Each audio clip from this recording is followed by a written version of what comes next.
trouvé ça étonnant de voir une vitre venir orange de même. Je pense que c'était orange comme feu.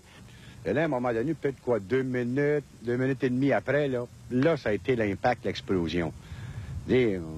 On n'a jamais vu ça. Rapidement, les téléphonistes du 911 à Montréal comme ailleurs ont été débordés d'appels. Lorsqu'on entend une explosion, mais définitivement, qu'on se rend sur les scènes, à quel endroit l'explosion a eu. Alors, il est impossible pour les policiers de localiser. À la sécurité publique, on a reçu des rapports semblables de Trois-Rivières, de l'Estrie, de Québec et même de Charlevoix. En fait, on a pu assister à un phénomène rare, mais tout à fait normal. Une étoile filante, c'est comme un petit grain de poussière qui pénètre dans l'atmosphère terrestre à très très grande vitesse et qui s'échauffe à cause du frottement sur les molécules de l'air. Alors le frottement éventuellement fait en sorte que la météorite se désintègre. Lorsque une météorite est beaucoup plus importante, le dégagement d'énergie est beaucoup plus important et donc la déflagration peut être audible. Voici une météorite semblable à celle qui a traversé le ciel en faisant tant de bruit hier soir. À l'origine, c'était probablement pas plus gros qu'une balle. Mais les probabilités qu'on retrouve des fragments de la météorite d'hier soir sont assez minces. Les sismographes n'ont perçu aucune onde de choc au sol hier soir, ce qui fait dire aux spécialistes que la météorite s'est probablement désintégrée. Philippe Schnob, à Montréal. Il nous faut parler ce matin encore du Rwanda. 60 enfants Tutsis ont été tués mardi. Qui ont téléphoné soit chez Bell Canada ou encore au service policier pour s'informer. Et voici un exemple de ce que les gens ont ressenti hier soir, Guy. J'ai vu une boule de feu jaune-orange, grosse de même. Ça fait à peu près 1 heure. Puis elle s'est rapetissée comme ça, puis ça a fait une trace ici. Je reste juste vis-à-vis d'ici à Boucherville. Et puis ça a fait comme, on va dire, un jet qui passe. Puis il laisse une trace comme ça. Un gros bruit aussi? 5 minutes après seulement. C'est 5 minutes après, on a entendu un boom comme on voit le samedi soir à Ronde, là. Le même son que ça a fait. Un boom puissant, là. Alors, ça vibrait, là. Mais 5 minutes après seulement. On a entendu un gros boom. C'est comme si on aurait sauté dans la maison. C'est comme si c'était à côté de nous autres. Oui, monsieur. C'est la même chose. On était après finir le souper, puis on s'est aperçu de... J'ai regardé là-haut, on n'a absolument rien vu. Ça a fait des méchants bruits. Une de la terre a sauté. Bon. Tout un émoi, en effet. La barricade de la SNC. Plus de feu dans le ciel de la rive sud de Montréal. Et il s'agit d'une déflagration, un météorite qui se serait effondré près de Sainte-Julie. Et cette déflagration était tellement forte qu'elle aurait atteint 3,8 sur l'échelle de Richter. On l'a vu dans un reportage tout à l'heure avec Claude Desbiens. Et il y a des gens qui ont téléphoné à la tribune de Sherbrooke. Il y a des gens qui ont téléphoné au Soleil de Québec. C'est vous dire comment cette boule était grosse et comment elle était visible dans le ciel. Ce qui veut dire également que tout le monde n'écoutait pas le match de hockey à 8 h hier soir. L'avez-vous vu, vous, la poule? Moi, je ne l'ai pas vu, non, c'est ça. J'étais probablement pas dans le bon angle. Puis vous ne regardiez pas le hockey non plus? Oui, je regardais le hockey. Je regardais le hockey. Tiens, c'est bien.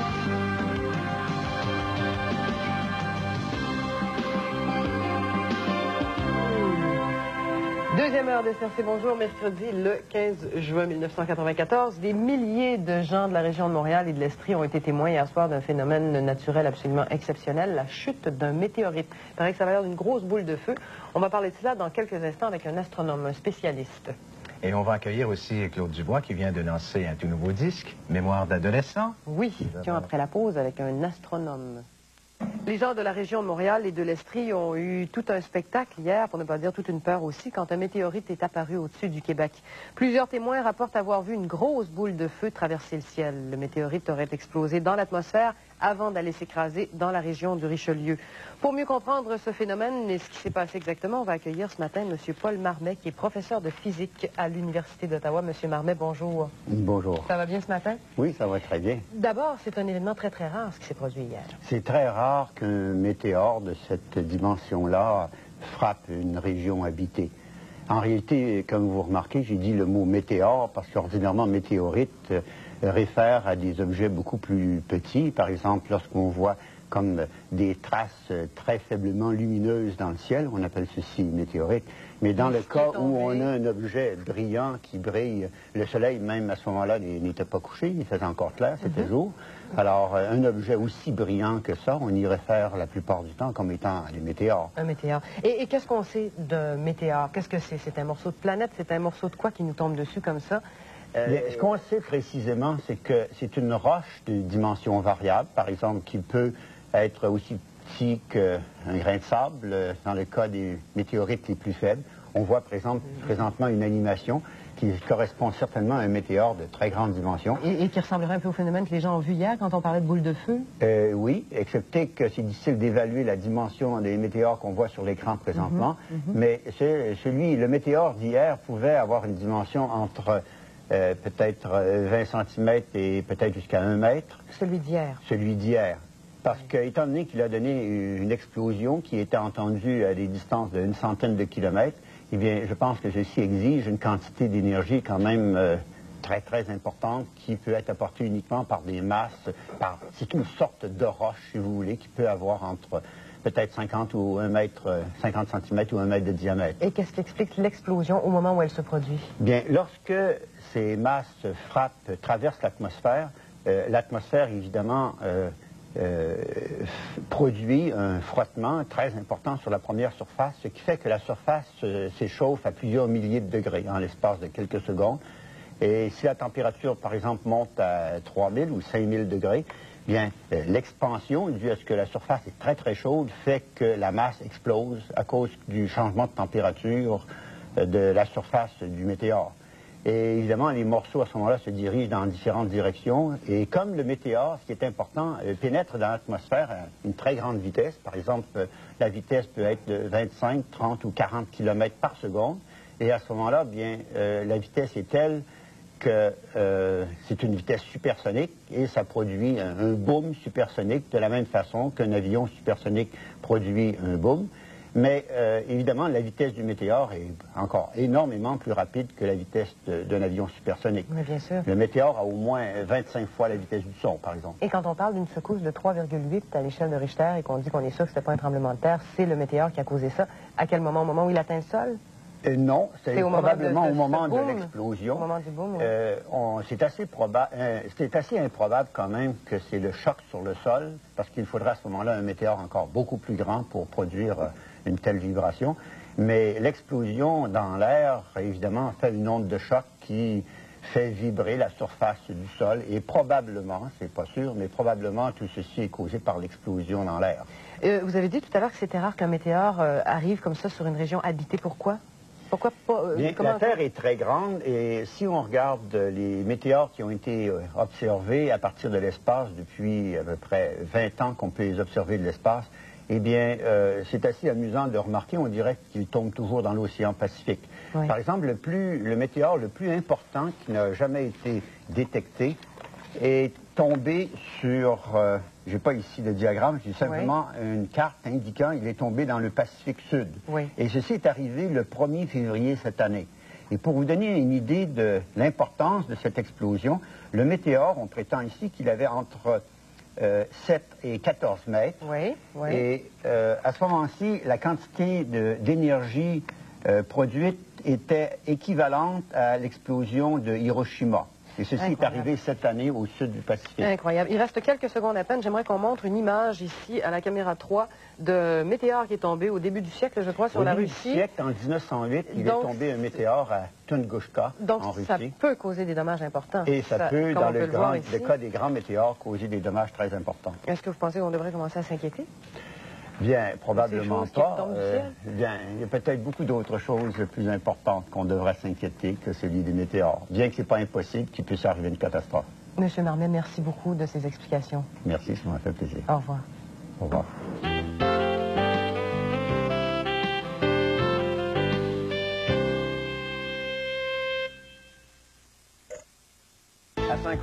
Qui est un professeur de l'Université de Montréal. Monsieur Racine, est-ce que c'est plausible qu'une roche de ce diamètre-là soit à l'origine de ce que l'on a entendu hier soir, ce que l'on a vu? Bon, c'est plausible parce que on s'attend à ce que le météorite lui-même ou le météoroïde faisait peut-être une trentaine de centimètres de diamètre d'après le phénomène observé. Sauf qu'il faut être prudent parce que il n'y a pas aucune confirmation que l'objet qu'on a supposément retrouvé est vraiment associé au phénomène astronomique d'hier soir.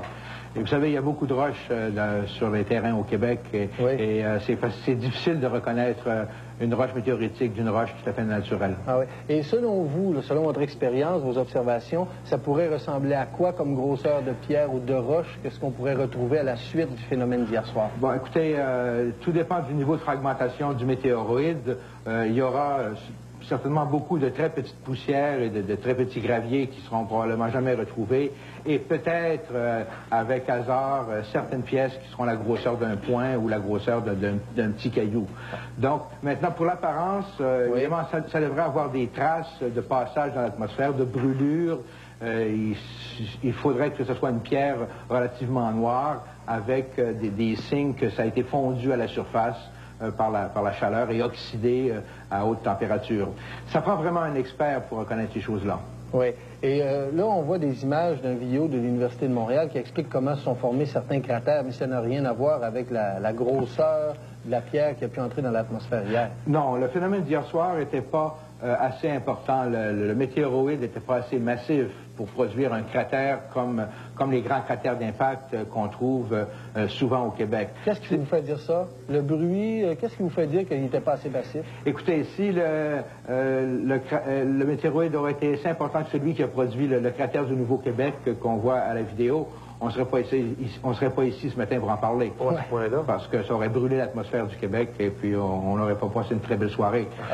C'est pourquoi vous pensez que c'est une petite pierre, relativement petite en tout cas. Oui. Bien, voyez-vous, il y a des impacts météoritiques très importants qui se produisent, heureusement, pas fréquemment sur la Terre. Mais tous les 50 millions d'années à peu près, il y en a un qui est assez important pour annihiler, pour faire disparaître toute la vie sur la planète. Bon, ce qu'on a vu hier, c'était simplement un rappel qu'on fait partie d'un vaisseau spatial qui est sujet à des collisions, certaines plus importantes que d'autres. OK. Et c'est une collision à haute vitesse, hein? À haute vitesse, oui. On s'en tient avec un constat amiable plutôt qu'un accident assez grave. Monsieur Racine, merci de votre présence en studio. Vous aviez C'est intéressant. Oui, C'est pas fréquent. Écoutez, quand même. Mais en plus d'être professeur à l'Université de Montréal, il est aussi directeur de l'Observatoire du Mont Mégantic. Il est astronome, alors il connaît le tabac. Notre point de mire en référence. Merci beaucoup. Benoît, très intéressant ce matin. 8h26 à surveiller principalement aujourd'hui, Solange. Que la Terre, on va en parler bien sûr au bulletin d'information, mais en tout cas, le gros boom, là, ce qui est intéressant dans cette affaire-là, c'est que ça rentre, il y a des chiffres qui sont astronomiques, ça file à 100 000 km à l'heure. Ça, c'est vite à peu près. Ça ferait 20 minutes faire le tour de la Terre, 20 minutes un météorite faire le tour de la Terre. Et celui-là, c'est très rare que ça se produise parce qu'habituellement, en franchissant la couche atmosphérique, ben, la chaleur et tout ça, il se désagrège. Mais lui, on parle de la grosseur d'un ballon de football, en tout cas. Et il s'est rendu jusqu'à la Terre. On ne l'a pas retrouvé, en tout cas, aux dernières nouvelles. On nous le confirmera tout à l'heure. On ne l'aurait pas retrouvé, le météorite. Mais chose certaine, c'est que ça a fait comme un mur du son et ça a été ressenti, cette espèce d'explosion-là, partout. Alors, hier, les lignes ne dérougissaient pas. Partout dans les studios de télévision, TVA elle a inondé d'appels de gens qui disaient il y a eu une explosion, c'est une météorite qui s'est rendue jusqu'ici. Spécial comme histoire, ça aussi.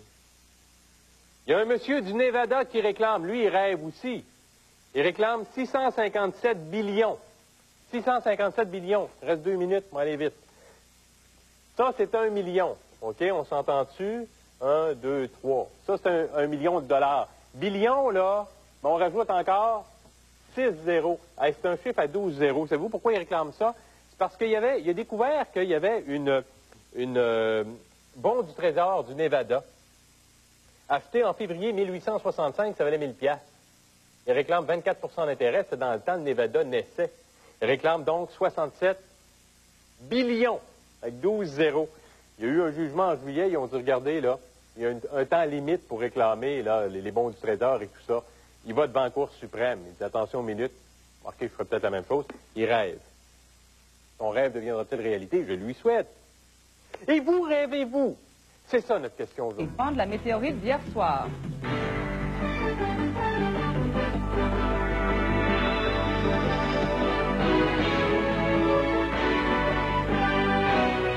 Le midi, avec Pascal Nadeau.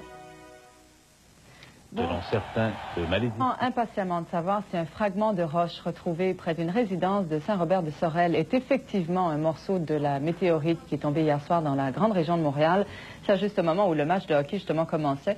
Les experts sont là pour faire leur analyse et nous, notre expert Réal Damour est aussi sur place. Réal, donc vous êtes chez les Forcier, c'est cette famille chez qui on aurait retrouvé la fameuse météorite. Expliquez-nous donc comment ça s'est passé. Bien, écoutez, hier soir, le jeune homme Stéphane Forcier, âgé de 21 ans, revenait d'une balade à bicyclette et a entendu un bruit semblable à celui d'un hélicoptère et a vu quelque chose tomber dans le champ. Il y avait un troupeau de vaches qui a été apeuré par ce phénomène, mais s'il vous plaît, je ne veux pas voler le scoop, comme on dit dans le langage, à Stéphane, et il nous raconte son histoire. On l'écoute si vous le voulez bien. J'ai juste entendu du bruit, c'est tout. Puis c'est le son que ça a fait. Je savais qu'il avait tombé de quoi quelque part. Là. Et vous l'avez trouvé facilement? Il y avait un trou déjà? Oui, il y avait un trou du même diamètre de la roche là, qui descendait ici. Là. Okay. Puis on voit que c'est plus dans cette direction-là. J'ai creusé à côté. Montréal, on vient de voir l'objet en question. Décrivez-nous un peu de quoi ça a l'air, tout ça. Bon, écoutez, ça ressemble à une roche terrestre. Vous savez qu'il y a deux types de météorites. Il y a les météorites dites composition métallique, fer, et il y a des météorites de composition rocheuse. Donc, ça ressemble à une roche, la grosseur d'une balle de softball pour ceux qui sont habitués à jouer à ce jeu. En fait, c'est une roche de cette grosseur-là qui ressemble à une roche terrestre, sauf qu'elle a été ionisée et carbonisée par le passage dans l'atmosphère, donc elle est noire. Bien, il est encore heureux que ce soit tombé dans un champ, parce que ça aurait pu être dangereux, ça, cette boule de feu. Vous savez, il en tombe. Les experts estiment qu'il en tombe à peu près 20 millions par jour. J'ai bien dit 20 millions par jour, c'est pas une erreur. Sauf que la Terre est recouverte de 2 tiers d'eau et ça tombe dans des endroits isolés ou en pleine mer. Et vous savez que également, ça a la grosseur, ça, d'un grain de sable, ou ça peut avoir la grosseur c'est plutôt rare, mais la grosseur d'une grosse maison ou d'une petite maison de 80 mètres, par exemple. Bon, Réal, pour l'instant, on est presque convaincu qu'il s'agit effectivement de la météorite, mais il faut qu'il y ait des expertises qui soient tenues. Et il y a des experts sur place en ce moment? Bien, écoutez, les experts de la commission géophysique ne sont pas encore arrivés, mais j'ai rencontré Pierre Chastenay, astronome au Planétarium de Montréal, qui a constaté de visu l'état de la roche. On l'écoute. Si c'est une météorite, c'est une bonne grosse météorite. C'est vraiment un objet très intéressant. C'est pas les plus grosses, évidemment, qu'on a retrouvées. Il y en a qui pèsent plusieurs tonnes, mais c'est certainement un objet très intéressant, là. Rapidement, Réal, si c'est effectivement la météorite, elle appartient aux Forcier? Elle appartient aux Forcier, mais on peut la vendre, évidemment, et je pense que les scientifiques seront intéressés de faire l'analyse de cette roche. Donc, on peut la garder ou la vendre, c'est à la discrétion de la personne qui a découvert la roche. Merci beaucoup, Réal. Au plaisir. Bon, bien sûr, l'entrée de cette météorite dans l'atmosphère a causé tout un émoi. Certains ont pu voir le phénomène. D'autres, des milliers de personnes l'ont plutôt entendu. Une explosion s'est fait entendre à plus de 100 km à la ronde. Philippe Schnob a rencontré des témoins. Voici ce qu'il a préparé. La maison a aussi été vue chez nous en Estrie. Si c'était trop nuageux au Mont Mégantic hier soir pour apercevoir ce phénomène, nombreux sont les gens qui ont eu le réflexe de téléphoner à l'Observatoire du Mont Mégantic pour se renseigner. En soirée, on a recensé pas moins de 200 appels provenant de la Beauce, de l'Estrie et même de l'Ontario. Comme on vient de le voir avec Robert Plouffe, on croit bien avoir retrouvé le météorite à Saint-Robert. Toutefois, hier, à Saint-Ignace, près de Saint-Hyacinthe, on était convaincus que l'objet mystérieux était tombé pas loin. Nous sommes à Saint-Ignace de Stanbridge, entre Farnham et Bedford, le long de la route 235 dans les cantons de l'Est. Ici aussi, on croit avoir aperçu un météorite qui serait tombé dans le champ juste derrière moi. Jenny, on est en plein milieu d'un champ de blé d'Inde. Toi, tu crois avoir aperçu quelque chose tomber ici vers 8 heures à peu près? Oui, c'est cela. Qu'est-ce que tu as vu? Bien, je m'en allais en bicyclette, je me dirigeais chez ma voisine lorsque j'ai vu une grande fumée tomber dans un champ. Puis c'était comme la fumée d'avion, puis c'était vert, là. C'était des couleurs vraiment voyantes, tu sais. Puis je pensais, moi, que c'était tout simplement un feu d'artifice. Jenny, toi, est-ce que tu as vu des fragments de pierre ou est-ce que tu as vu quelque chose tomber au bout du champ comme tel? Bien, quand c'est tombé là, vraiment en bas, là, puis que j'ai remarqué, là, c'était rouge, c'était vert. C'est comme plus de la poussière ou de la boucane plus que d'autres choses. Fait que t'as pas vu d'éclat comme tel? Non, j'ai juste vu du vert puis du rouge, là. Il n'y a pas eu de feu à la fin, là, dans le champ ou quoi que ce soit? Non, c'est comme je vous dis, je me suis tellement concentrée à ce que moi, ça me touche pas, là, puis que vraiment, ça regarde juste la fumée qui tombait parce que ça m'impressionnait ben trop. T'as pas eu la curiosité de venir voir exactement où? J'avais trop peur. Je savais même pas ce que c'était, j'avais trop peur. Fait que c'est pour ça que je regardais rien que la fumée, là. J'étais passionnée par ça. Je sais que je l'ai vu, ça. J'ai pas halluciné, ça, c'est sûr et certain. Sauf que c'est dur à dire parce qu'ici, là, il y en a des étendues de champs. Fait que, tu sais, moi, ça peut m'avoir paru tomber dans ce champ-ci, mais ça peut avoir tombé dans l'autre ou dans celui d'à côté ou... c'est dur à dire comment c'est tombé. Ça paraît tellement petit, mais ça peut être tellement énorme aussi en même temps. Les autorités policières ont reçu des appels de Cowansville, Farnham, Granby. Une chose est sûre, quelque chose est tombé. Reste à savoir où. Robert Plouffe, à Saint-Ignace de Stanbridge. Esther Bégin, elle, s'est rendue au Mont-Mégantic ce matin rencontrer des spécialistes en la matière. Elle nous en parlera au TVA de 18h. Autre histoire qui fait beaucoup jaser depuis quelques jours, celle de cet ours abattu à Sherbrooke lundi. Depuis, on s'est posé beaucoup de questions sur la sécurité entourant l'opération. Opération au cours de laquelle un agent de conservation a été atteint par le ricochet d'une balle. Comme nous le rapporte Marcel Gagnon, policiers et agents de la faune reconnaissent qu'il faut changer leur façon de faire dans de telles circonstances.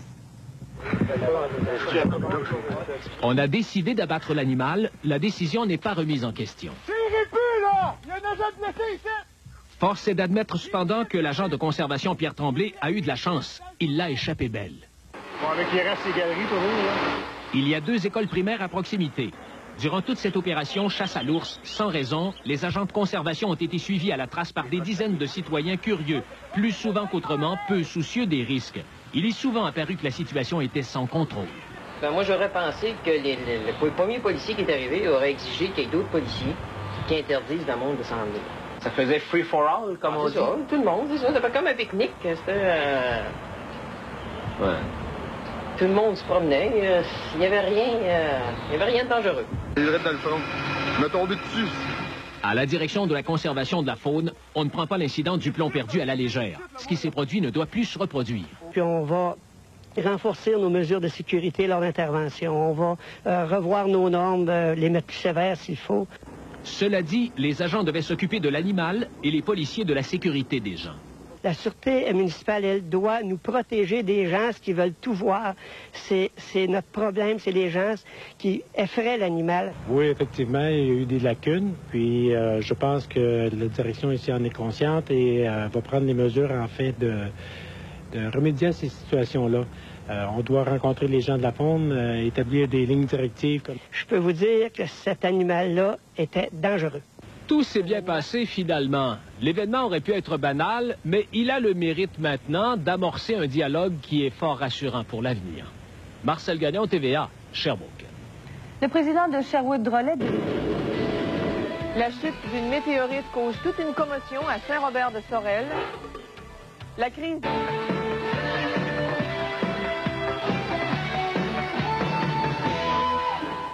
Bonne fin d'après-midi. Une petite ferme de Saint-Robert-de-Sorel est devenue depuis ce matin un véritable centre d'attraction. Oui, Luc, c'est parce qu'un homme a trouvé un fragment de météorite dans son champ. On va tout de suite aller rejoindre François Dallaire qui est sur place. Alors, François, les géologues confirment qu'il s'agit bel et bien d'une météorite. Oui, d'un fragment de météorite qu'il faut dire précisément. Et là, voici, Hélène, le météorite. C'est pas plus gros que ça. En fait, c'est tout petit. C'est pas tellement pesant, peut-être une couple de livres. C'est tellement petit, en fait, que c'est pratiquement décevant pour nous qui s'attendions à voir, en fait, c'est pas un cratère avec au milieu un gros rocher comme on l'avait vu dans un des albums de Tintin.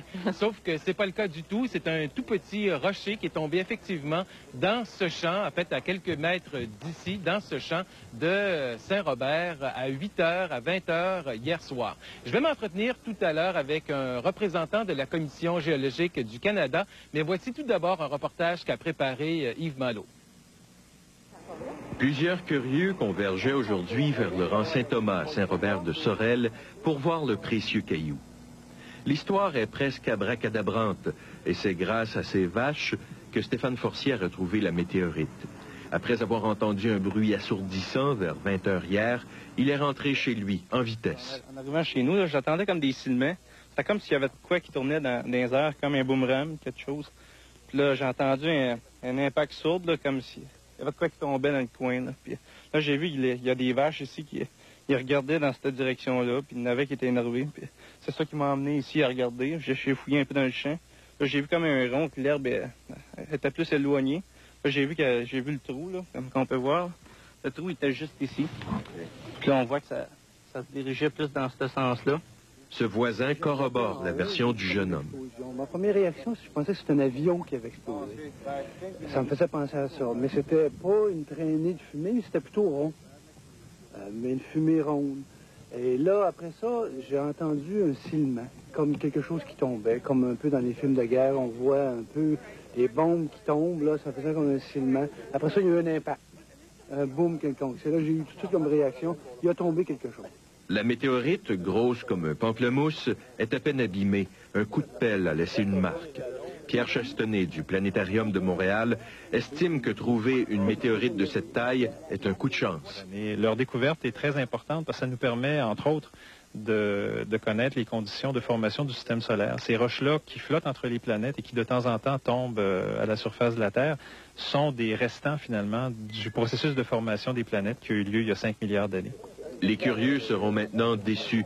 La météorite a été emportée à Ottawa pour y être étudiée par des experts. Les vaches du rang Saint-Thomas retrouveront cependant leur quiétude. Yves Malo, Le Grand Journal, à Saint-Robert de Sorel. Alors, Hélène, je suis en présence du Dr. Heard de la Commission géologique du Canada, qui ressemble en fait à Indiana Jones. Monsieur Heard, comment vous avez su, vous, tout de suite, que c'était bel et bien un fragment de météorite? Parce que la surface est noire. Et comme la surface a été brûlée, l'intérieur, on peut voir que l'intérieur a un aspect assez gris, un peu blanchâtre. Et puis on peut voir sur la surface noire, on peut voir des raies qui viennent de son trajet à travers l'atmosphère. C'est vieux de 4 milliards à 5 milliards d'années. Oui. Qu'est-ce que ça contient, un météorite comme celui-là? C'est une météorite pierreuse. Ça contient des silicates de fer, de magnésium, de calcium, etc., ce qu'on appelle de pyroxène, olivine, plagioclase, et un peu de fer et de nickel, 10 à 20%. Et qu'allez-vous faire maintenant avec cette pierre? On doit faire des analyses isotopiques, des analyses chimiques sur cette pierre. On veut faire ces analyses pour constater plus précisément l'âge, d'où vient cette météorite, etc. Merci, docteur. Alors, notre collègue Christian Latreille s'est également penché sur la question cet après-midi. Une météorite, c'est la plus belle et la plus grosse des étoiles filantes qui peut être observée sur Terre. On l'appelle aussi bolide parce qu'elle voyage à une vitesse de plusieurs milliers de kilomètres/heure. L'explosion de la météorite se produit au moment du contact avec l'atmosphère, ce qui provoque un faisceau lumineux. Elle n'a pas pu résister, si vous voulez, et elle a été pulvérisée, elle a donc explosé, là, littéralement. Est-ce qu'elle a explosé en poussière, en plus petits fragments, plus gros? Bon, ça, je pense que tout est là. Toute la grande question est là, présente. Les météorites peuvent être grosses comme un grain de sable ou atteindre plusieurs mètres de diamètre. Elles sont responsables, entre autres, de la formation de plusieurs lacs au Québec. On parle, par exemple, certains parlent de la baie du Tson, le réservoir Manicouagan. En fait, il y a plusieurs exemples comme ça au Québec là, qui seraient peut-être dus à la chute de météores ou de météorites. En 1908, une météorite de 80 mètres de diamètre a complètement rasé une forêt de Sibérie dans un rayon de 30 kilomètres. Les fragments de météorites qui sont tombés hier dans la région de Montréal n'ont provoqué aucun dégât et aucune secousse sismique. S'il y avait eu, par exemple, un enregistrement 2.8, 3.8, comme ils ont prétendu dans la presse, ça serait plus fort que ça. Or, si vous regardez toute la ligne de 8 heures, on voit absolument rien. L'observation d'explosions de météorites est un phénomène très rare. Les témoins d'hier sont des privilégiés. Jusqu'à maintenant, seuls les satellites ont pu détecter des centaines de météorites. Ce n'est qu'à la fin de l'année dernière que l'armée américaine a levé le secret sur ses observations satellites en pays ennemis qui lui ont permis au cours des 15 dernières années d'observer 136 explosions de météorites dans la très haute atmosphère, équivalent à la détonation d'une bombe atomique. Le phénomène observé hier dans la région de Montréal était probablement beaucoup moins puissant, mais nous rappelle que la Terre est constamment bombardée par les météorites. Christian Latreille, Le Grand Journal. Les curieux sont venus en grand nombre ici dans ce champ voir la pierre en question. Ce soir, ceux qui s'attendaient à venir constater par eux-mêmes la pierre seront déçus car elle vient tout juste de partir. Elle s'en va à Ottawa pour analyse. Donc, par la suite, elle reviendra car la personne qui l'a trouvée demeure propriétaire de la pierre. Peut-être qu'elle le vendra à la Commission géologique du Canada. Merci bien, François. Au revoir. Au revoir. Comment avez-vous appris la nouvelle de la chute de la météorite? Rien entendu, rien vu. Pour le voir, non. C'était à Saint-Hubert. Une grosse détonation. C'était à Saint-Hubert, alors il ne faut plus rien voir. J'ai une amie qui m'a dit qu'elle avait entendu quelque chose, puis elle ne savait pas c'était quoi, puis elle est revenue ce matin avec le journal. C'est plutôt la résonance qu'on a sentie, puis le bruit qu'on a pu entendre, la déflagration, comme une explosion. Jusqu'à la télévision, j'ai entendu parler de ça, mais je n'ai pas vu. J'en ai entendu parler un peu à la radio, comme tout le monde, mais pas plus. Ici, Nancy Ferron, sur la Rive-Sud. Météorite, c'est confirmé. Il s'agit d'un fragment vieux de plusieurs milliards d'années retrouvé près de Sorel.